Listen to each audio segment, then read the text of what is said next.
Bullet யானையை காட்டுக்குள் விரட்டுவதற்காக 2 கும்கி யானைகள் வரவழைக்கப்பட்டிருக்கும் நிலையில் ட்ரோன் கேமராக்கள் மூலம் கண்காணிக்கும் பணி தீவிரப்படுத்தப்பட்டுள்ளது.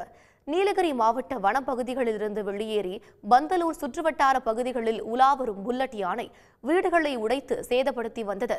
புல்லட் யானையை காட்டுக்குள் விரட்ட முதுமலை வளர்ப்பு யானைகள் முகாமிலிருந்து பொம்மன் மற்றும் சீனிவாசன் என்ற 2 கும்கி யானைகள் தற்போது வரவழைக்கப்பட்டுள்ளன. கும்கி யானைகளோடு 50க்கும் மேற்பட்ட வனக்குழுவினர் காட்டு யானையை ஊருக்குள் வரவிடாமல் கண்காணித்து வருகின்றனர். குறிப்பாக ட்ரோன் கேமராக்கள் மூலமாக புல்லட் யானையை கண்காணிக்கும் பணியில் 5க்கும் மேற்பட்ட குழுக்கள் ஈடுபட்டுள்ளன.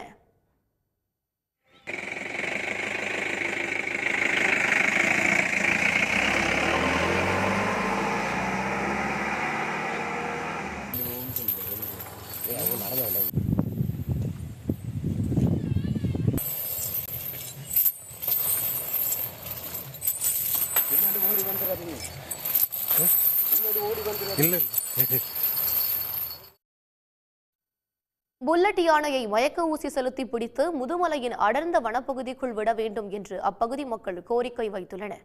இந்நிலையில் புல்லட் யானையை வனத்திற்குள் விரட்டும் பணியில் வனத்துறை அதிகாரிகள் ஈடுபட்டுள்ளனர். உடனுக்குடன் செய்திகளை தெரிந்து கொள்ள சன் நியூஸ் பெல் ஐகானை கிளிக் பண்ணுங்க.